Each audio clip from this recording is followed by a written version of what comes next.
The distress beacon had been sending its signal for 19 standard cycles. Commander Valthos stood alone on the bridge of his merchant vessel, the Solace, watching the small blinking light that meant their cry for help was still going out into the darkness. But after so many days, he had stopped believing anyone would hear it. The Solace was a large ship, built to carry goods and passengers between the stars. It was not a warship. It had no heavy armor and no powerful weapons. It was simply a merchant vessel, and now it was dying in the coldest part of space anyone could imagine. Sector 77 Delta was a region so empty that even criminals avoided it. There were no planets nearby, no space stations, and no regular shipping routes. The Solace had been passing through on a shortcut when everything went wrong. The engine core had ruptured during a routine jump between systems. One moment they were traveling faster than light, and the next moment they were floating dead in the void. Valthus was a Kethrani, a species known for their calm thinking and long lives. His skin was pale blue, and he had 4 fingers on each hand. His eyes were large and amber-colored, adapted for seeing in low light. He had commanded merchant vessels for over 60 standard years, and in all that time, he had never faced a situation this hopeless. 300 souls were aboard the Solace. Most of them were civilians returning home from work contracts on distant worlds. There were families with children, elderly passengers, and young workers just starting their lives. 47 of the passengers were children under the age of maturity. Valthos thought about them often as he watched the distress beacon blink its useless rhythm. Life support was failing. The engineers had done everything they could, but without the main engine core, they could not generate enough power to keep the air clean and warm. The cold was already creeping into the outer sections of the ship. Passengers had been moved to the central compartments where the temperature was still bearable. But even there, the air was growing thin. 4 cycles. That was how long they had left. 4 cycles before the air became too thin to breathe and the cold became too deep to survive. Valthos had sent messages to everyone he could think of. He had contacted the Kethrani High Fleet, but they were 12 cycles away. He had tried reaching the Galactic Dominion's patrol ships, but they were even farther. He had broadcast on every emergency frequency known to civilized species, and he had received nothing but silence in return. His second officer, a young female named Cirith, entered the bridge. She was younger than Valthos by many years, but she had proven herself to be competent and brave during this crisis. Her uniform was wrinkled now, and there were dark circles under her amber eyes from lack of sleep. "Commander," she said, and there was something strange in her voice.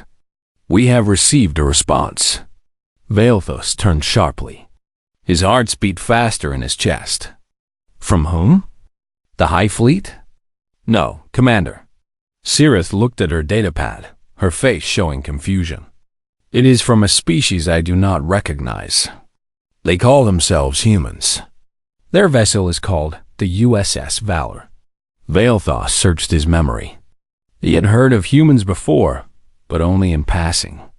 They were a young species from a small planet called Earth. They had only been traveling among the stars for a few hundred years, which was nothing compared to the ancient races of the galaxy. The Kethrani Assembly had never established formal relations with them. "What did they say?" Valthos asked. "They say they received our distress signal. They say they are coming to help." Cirith paused and looked up at her commander. "They say they can reach us in 6 standard hours." Valthos stared at her. "That is impossible." "I know, Commander. I have checked the signal 3 times. Their position is marked in the data. No ship in this quadrant can travel fast enough to reach us in 6 hours. Valthos walked to the communications station and looked at the data himself. The signal was clear and strong. It carried the identification codes of a human military vessel, and the message was simple and direct. They had heard the SOS, They were coming. Hold on. It must be a trick, Valthos said quietly. Perhaps pirates trying to give us false hope before they attack. Perhaps, Cirith agreed. But Commander, what choice do we have? If there is even a small chance that this is real, we must hold on to it. Valthos looked out the main viewport at the endless darkness. She was right. They had no other options. They were going to die in 4 cycles anyway. If this was a trick, it changed nothing. If it was real, it changed everything. Continue monitoring the signal, he ordered. And tell the passengers nothing yet. I do not want to give them hope that might be false. The hours passed slowly. Valthos remained on the bridge, watching the sensors and waiting. The cold continued to spread through the ship. The air continued to thin. Passengers huddled together in the central compartments, sharing body heat and speaking in quiet voices. And then, exactly 6 hours after the message arrived, the sensors detected something. Commander, Cirith called out, her voice rising with excitement and fear. I am detecting a ship emerging from slipspace. It is like nothing I have ever seen. Valthos watched the main display as the unknown vessel appeared. It was angular and harsh-looking, covered in armor plates and weapons. It was not beautiful like Kethrani ships. It was not elegant like the vessels of the elder races. It looked like it had been built for one purpose only: war. The ship was scarred from previous battles. There were blast marks on its hull and patches where armor had been replaced. But its weapons were active and its engines burned with fierce blue light. We are being hailed, Cirith reported. On screen, the display flickered and a human face appeared. It was a male with short brown hair and tired eyes. He wore a dark uniform with symbols on the shoulders that Valthos did not recognize. Behind him, other humans moved quickly at their stations. This is Captain Daniel Hayes of the United Earth Navy vessel Valor, the human said. His voice was calm but serious. We received your distress signal. We are here to help. Valthos opened his mouth to respond, but before he could speak, his sensor officer shouted a warning. Commander, I am detecting additional contacts. 12 ships approaching from sector bearing 317. Configuration matches. Vorn raiders.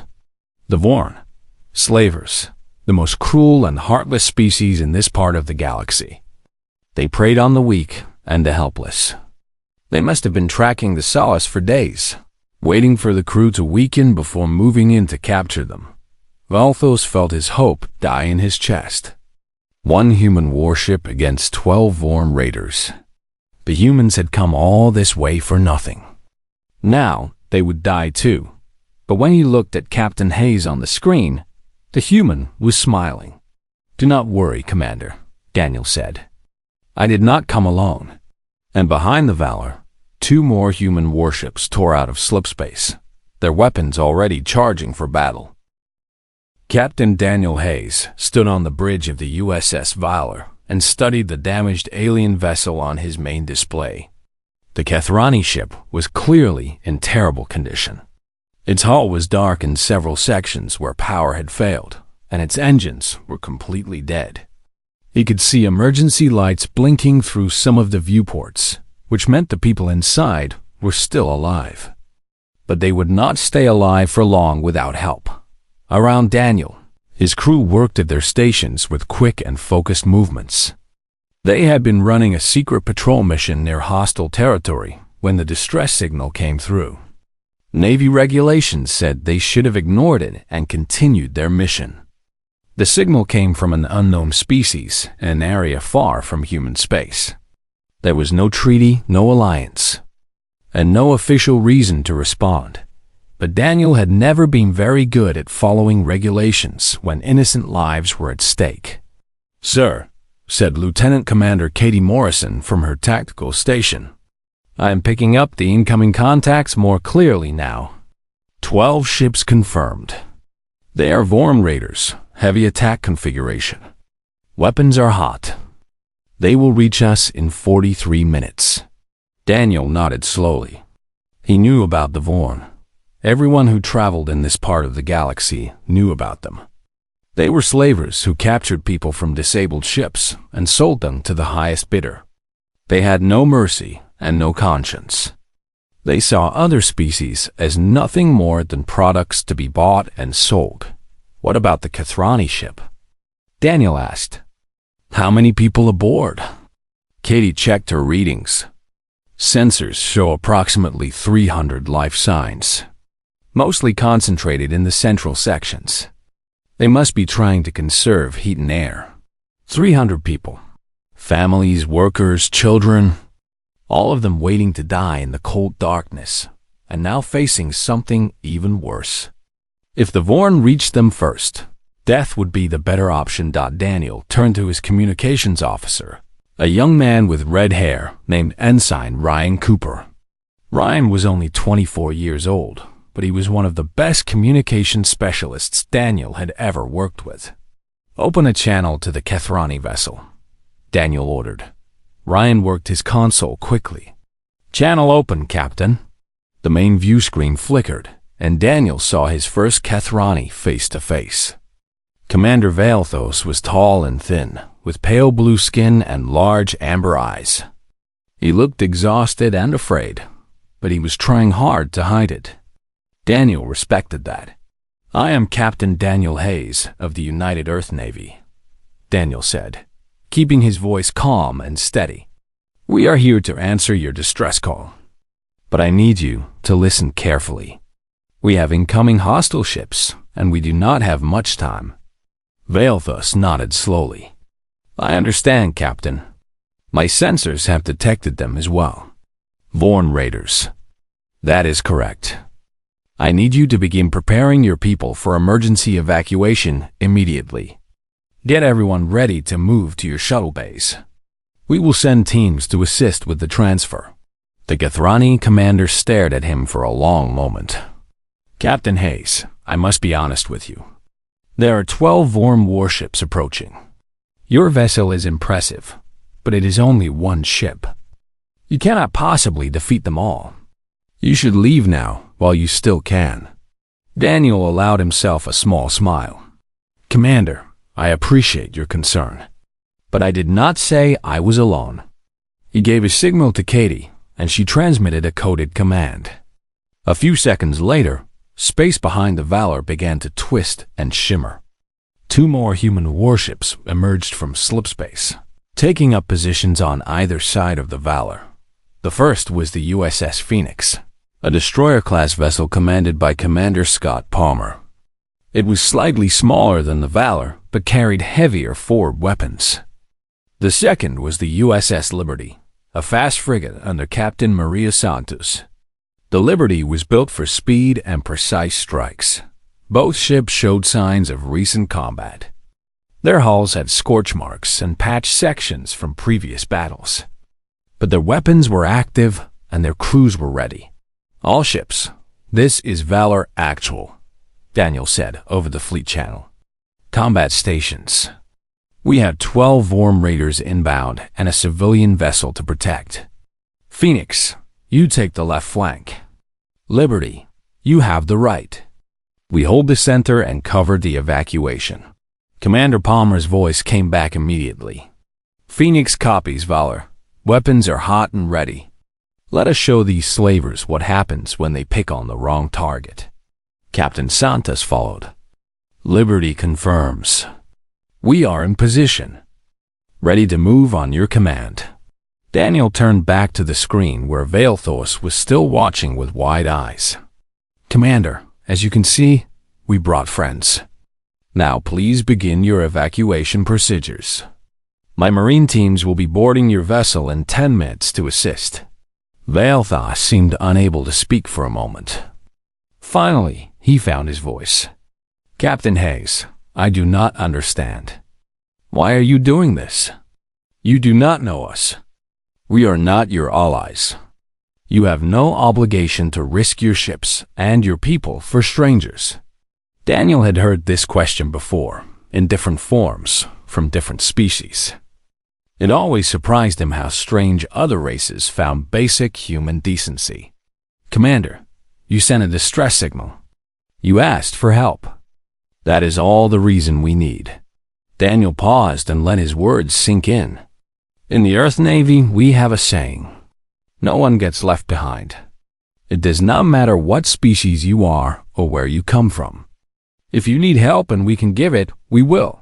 Valthos bowed his head slightly in what Daniel assumed was a gesture of respect or gratitude.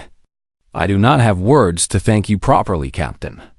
I will begin the evacuation immediately." The screen went dark, and Daniel turned to face his crew.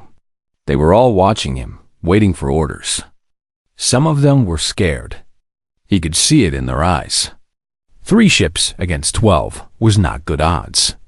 People were going to die today, but not one of them suggested running away. "Listen up," Daniel said, his voice carrying across the bridge. "I am not going to lie to you. This is going to be a hard fight. The Vorn have numbers on their side, but we have something they do not have. We have something worth fighting for." He pointed at the image of the Kethrani ship on the display.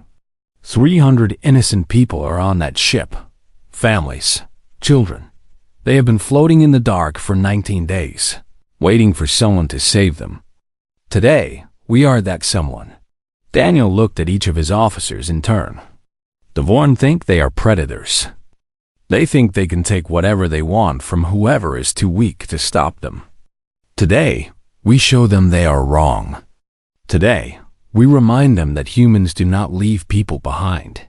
Katie Morrison was the first to respond. She stood up straight at her station and saluted. "Ready to fight, Captain." Ryan Cooper followed. Communications standing by. One by one, every officer on the bridge voiced their readiness. Daniel felt pride swell in his chest. These were good people, the best he had ever served with. "All hands," he announced over the ship-wide channel. "Battle stations. Prepare for combat. And remember why we are here." Across all 3 human warships, crews rushed to their positions. Weapons powered up. Shields activated. Engines hummed with energy dot in the distance.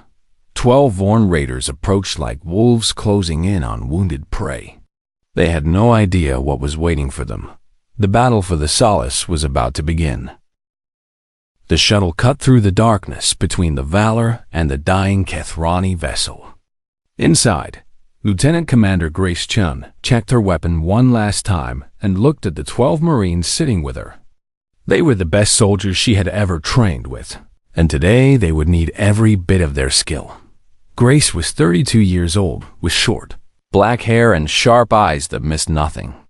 She had served in the Earth Navy for 10 years, starting as a simple enlisted soldier and working her way up through hard work and determination. She had seen combat on 7 different worlds and had never lost a single person under her command. She did not plan to start today. "Listen up," she said as the shuttle approached the Solace. "We have 300 civilians to evacuate and less than 40 minutes to do it. The ship is in bad shape. Life support is failing, and some sections may be too dangerous to enter. We work fast, we work smart, and we get everyone out. Understood?" "Yes, Commander," her Marines responded in unison. The shuttle docked with the Solace, and the airlock cycled open. Immediately, Grace could smell the problems. The air was thin and carried a bitter chemical smell that meant the filters were breaking down. The temperature was cold enough that she could see her breath forming small clouds in front of her face. "Move out," she ordered.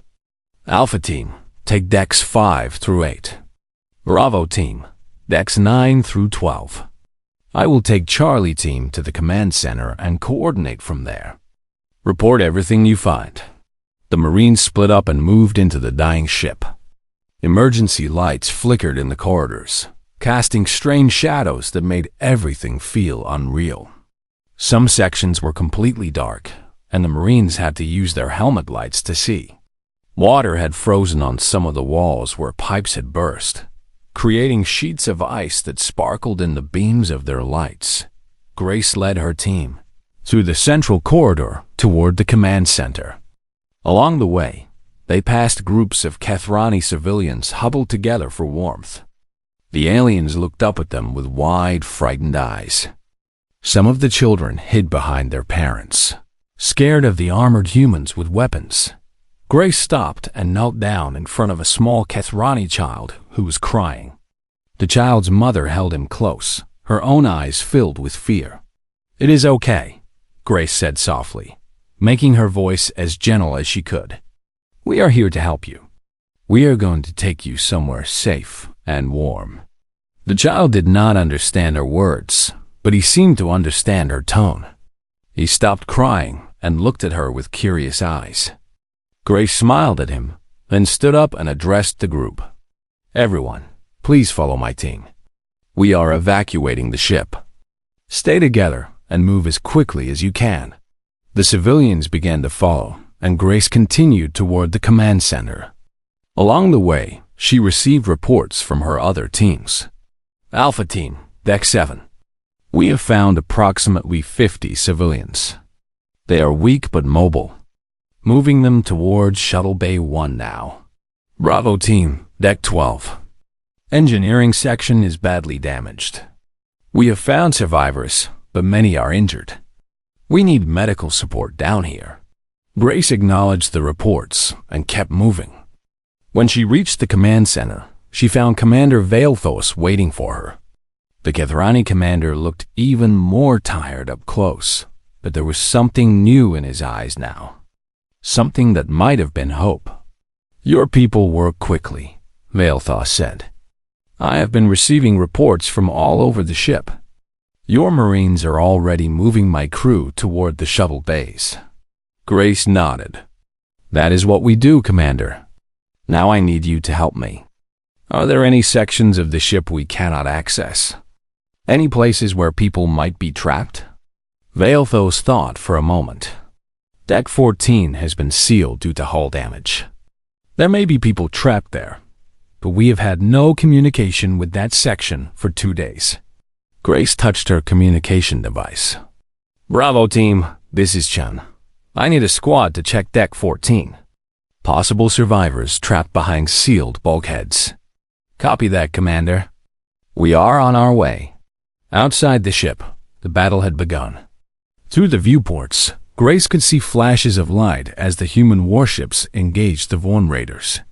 The Valor was at the center, its weapons firing in rapid patterns that lit up the darkness. The Phoenix and Liberty moved on the flanks, darting in and out of the enemy formation. "Your ships fight well," Valethos observed. "But the Vorn have many more vessels. How long can they hold?" "Long enough," Grace said firmly. "Captain Hayes knows what he is doing. Our job is to get your people out. We need to trust him to do his." Valethos studied her face for a moment. "I have met many species in my long life," he said slowly. "I have seen bravery, and I have seen cowardice. But I have never seen anything quite like this. Your captain sends his soldiers onto a dying ship while his fleet fights against superior numbers. And you do this for people you have never met." Grace finished directing a group of civilians toward the nearest shuttle and turned back to face him. "Commander, where I come from, we believe that all life has value. It does not matter if you are human or Kethrani or any other species. When someone needs help, you help them. That is what makes us who we are. But why?" Valethos pressed. "Surely there must be some benefit you expect. Some political advantage or trade agreement." Grace shook her head. "No, Commander. There is no trick. There is no hidden purpose. We are here because you needed help, and we could give it. That is all." Valethos was silent for a long moment. Outside, another explosion lit up the viewport as a Vorn raider broke apart under concentrated fire from the Phoenix. "Your species is very strange," Valethos finally said. "But I am beginning to think that strange is not always bad." Grace allowed herself a small smile. We get that a lot. Now come on, Commander. We need to get you to the shuttle bay with the rest of your people. The evacuation continued. Marines moved through every deck of the Solace, finding survivors in storage rooms, medical bays, and crew quarters. Some of the Kithrani were too weak to walk, and the Marines carried them. Some of the children were too scared to move, and the Marines calmed them with soft words and gentle hands. On Deck 14, the Marine squad found the sealed bulkhead that Valthos had mentioned. Behind it, their sensors detected 12 life signs. The bulkhead was jammed, its mechanisms frozen by the cold. Sergeant Mike Torres, the squad leader, did not hesitate. "Get the cutting torch," he ordered. "We are going through." It took 5 precious minutes to cut through the bulkhead. On the other side, they found 12 Kithrani engineers who had been trapped when the section sealed itself automatically. They were cold, hungry, and weak, but they were alive. "It is okay," Torres told them, helping the first one to stand. "You are safe now. We are getting you out of here." By the time the last shuttle launched from the Solace, carrying the final group of survivors, the battle outside had reached its peak. The human ships were taking damage, but they were still fighting. And every single Kithrani civilian was safely away from the dying ship. Grace watched from the viewport of her shuttle as they accelerated towards safety. Behind them, the Valor and its companions continued to hold the line. No one had been left behind. The battle was more brutal than anything Commander Scott Palmer had ever experienced. He stood on the bridge of the USS Phoenix, gripping the railing as his ship shook from another direct hit. Alarms were screaming, damage reports were flooding in, and the smell of burning circuits filled the air. But he did not have time to worry about any of that. He had a job to do. "Hard to port," he ordered. "Bring us around for another attack run on that cruiser." The Phoenix turned sharply, its engines straining against the forces of the maneuver. Through the main viewport, Scott could see the chaos of the battle spread out before him. Plasma bolts streaked through the darkness in every direction. Missiles left trails of fire as they hunted for targets. Explosions bloomed like deadly flowers whenever a shot found its mark. The Vorn had come expecting easy prey. They had expected to find a crippled merchant ship full of helpless civilians. Instead, they had found 3 human warships ready to fight to the death. The slavers had been caught off guard, but they were recovering quickly. They had numbers on their side, and they knew how to use them. 2 Vorn raiders had already been destroyed in the opening minutes of the battle. The Valor had torn apart the first one with a precise volley of railgun rounds. The Liberty had caught the second one in a crossfire and ripped it to pieces. But that still left 10 enemy ships, and they were angry.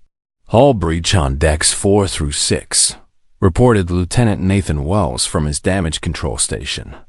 "We have lost forward weapons array."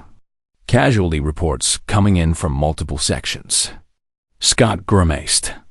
The Phoenix was taking heavy punishment. Her armor was holding for now, but it would not last forever. Every hit weakened them a little more.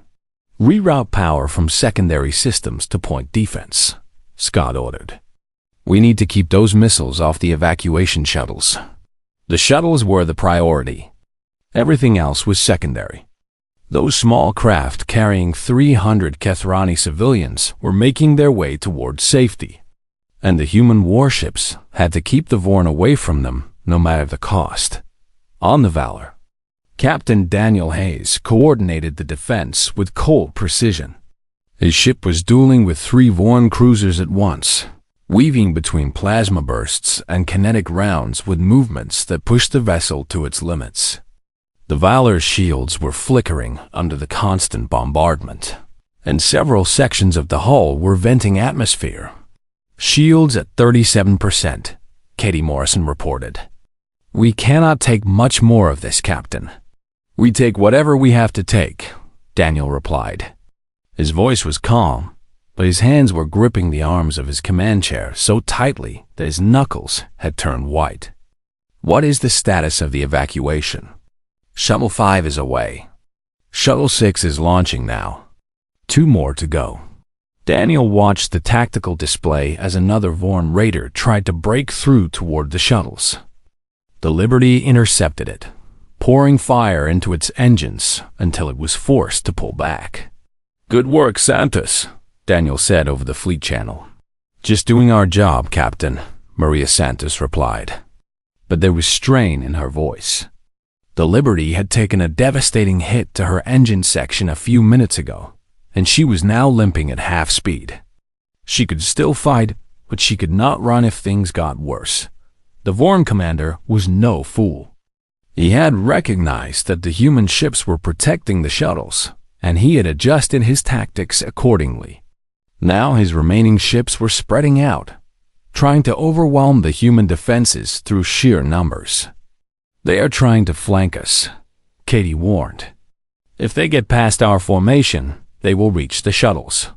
Daniel made a decision in an instant. "All power to engines. We are going to charge them." His bridge crew looked at him with surprise, but no one questioned the order. The Valor surged forward, accelerating directly toward the largest group of Vorn ships. It was a reckless move, the kind of thing that got captains court-martialed in peacetime. But this was not peacetime. This was a desperate battle where conventional tactics would get everyone killed. The Vorn did not expect the attack.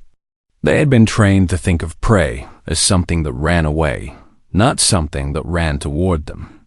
The sudden charge threw their formation into confusion. Daniel used that confusion. "All weapons, fire at will. Target the lead ship." The Valor unleashed everything she had. Railgun rounds punched through armor. Missiles slammed into engines. Point defense lasers cut through exposed systems. The lead Vorn raider shuddered under the assault, its hull cracking open in multiple places. "Direct hit," Katie announced. "Target is breaking apart." But the victory came at a cost. 2 other Vorn ships had used the distraction to slip past the formation. They were now racing toward the evacuation shuttles at full speed.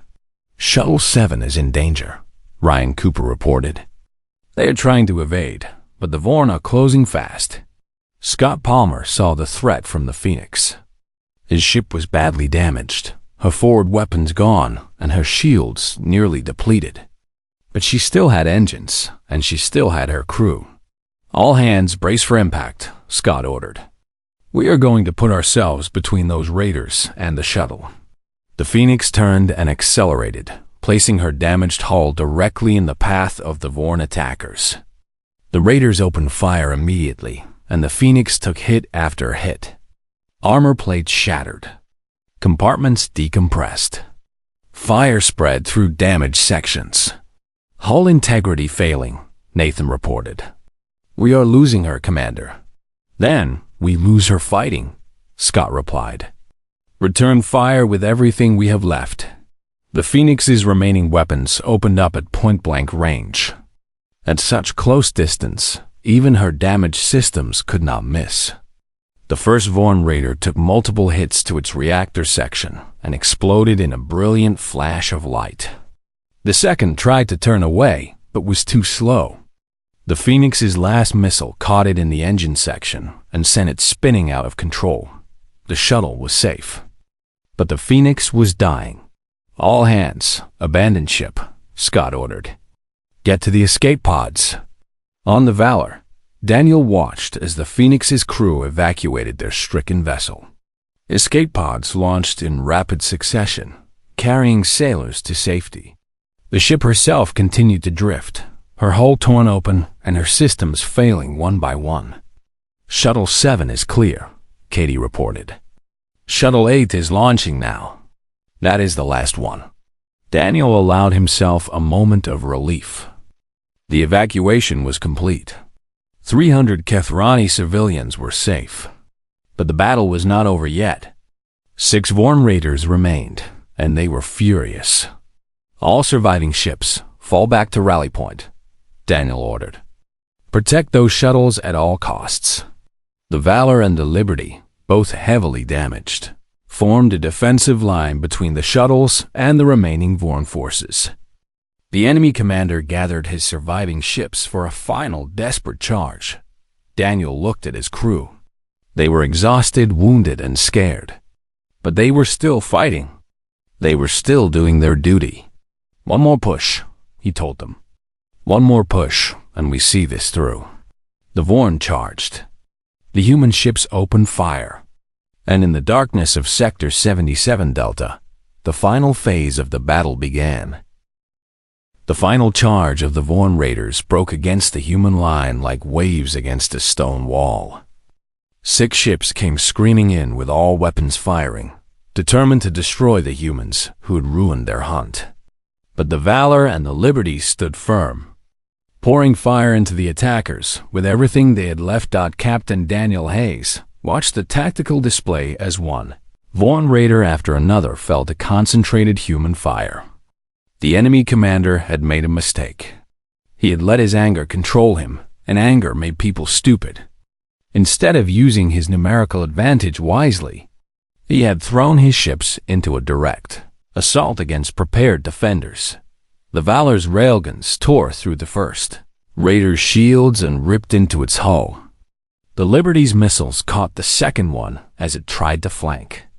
A third raider collided with debris from its destroyed companion and spun away with its engines crippled. In less than 5 minutes, the remaining Vorn ships were reduced to burning wreckage. The last 2 raiders, seeing the destruction of their fleet, turned and fled into slipspace. They had come looking for easy prey. They had found something very different. "Hostile contacts have withdrawn," Katie Morrison reported. Sensors show no remaining threats in the area. Daniel let out a breath he had not realized he was holding. It was over. They had won. But the cost had been high. The Phoenix was gone, her broken hull drifting among the debris of the battle.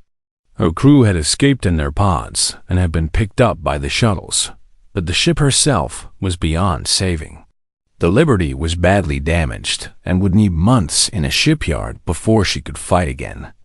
The Valor was in better shape, but still carried the scars of combat across her hull, and 19 human sailors would never go home again. Daniel stood on his bridge in the silence that followed the battle. His crew was working to stabilize damaged systems and care for the wounded. Medical teams were rushing to treat injured personnel. Damage control parties were sealing breaches and fighting fires. Everyone had a job to do, and everyone was doing it. 3 days later, the battered fleet arrived at Starbase Orion 7, a human outpost on the edge of explored space. The station's medical facilities received the wounded, both human and Kethrani. Engineers began the long process of repairing the damaged ships, and the survivors of the Solace found themselves in a place of safety at last. 283 Kethrani civilians had been saved, including all 47 children. They were given quarters on the station, food, medical care, and everything else they needed.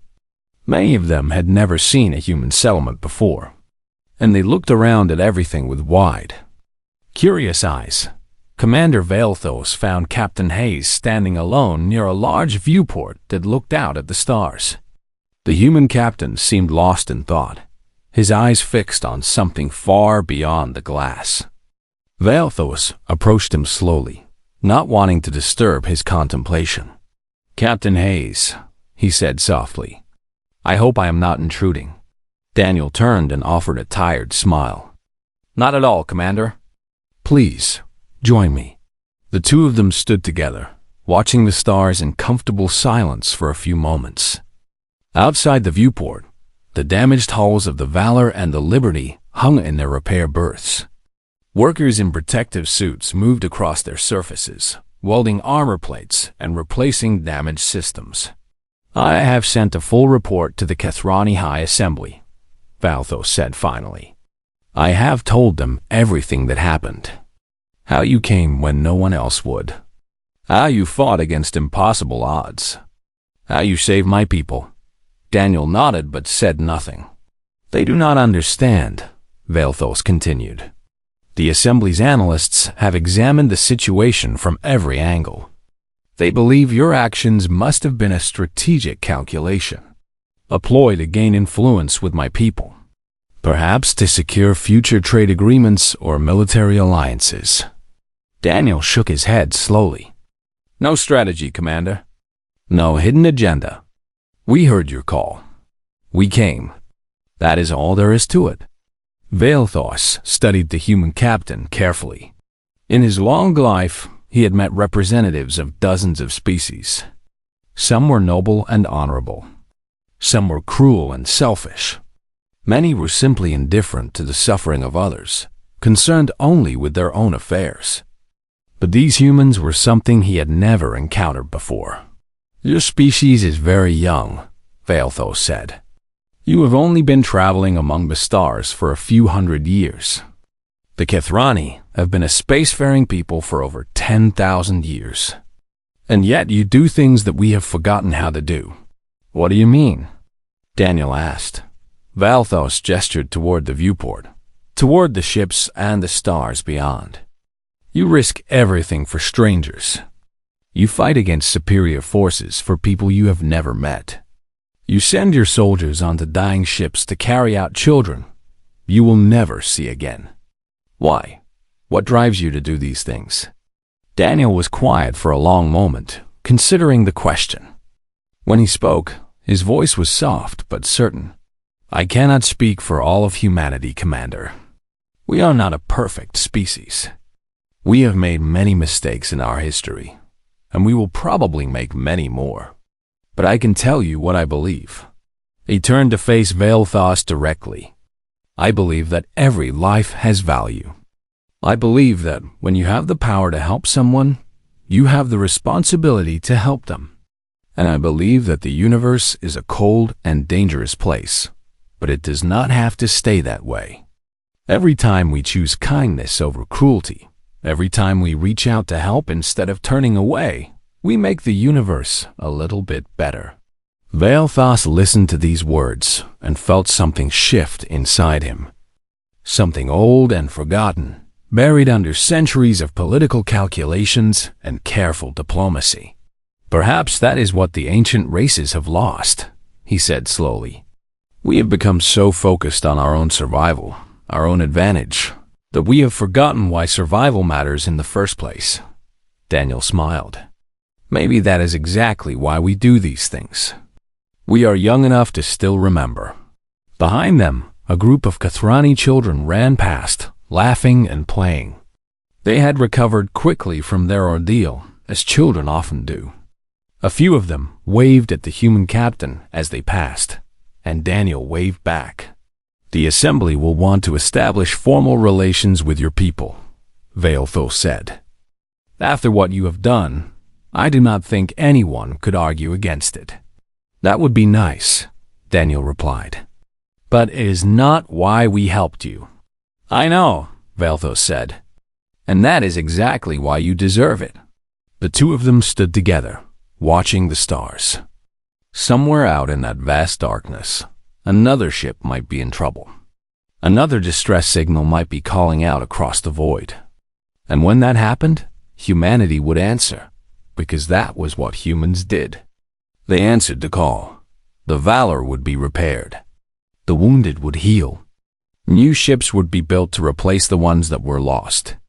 And the sailors who had given their lives would be remembered as heroes who had shown the galaxy what it truly meant to be human in the end. That was the only legacy that mattered.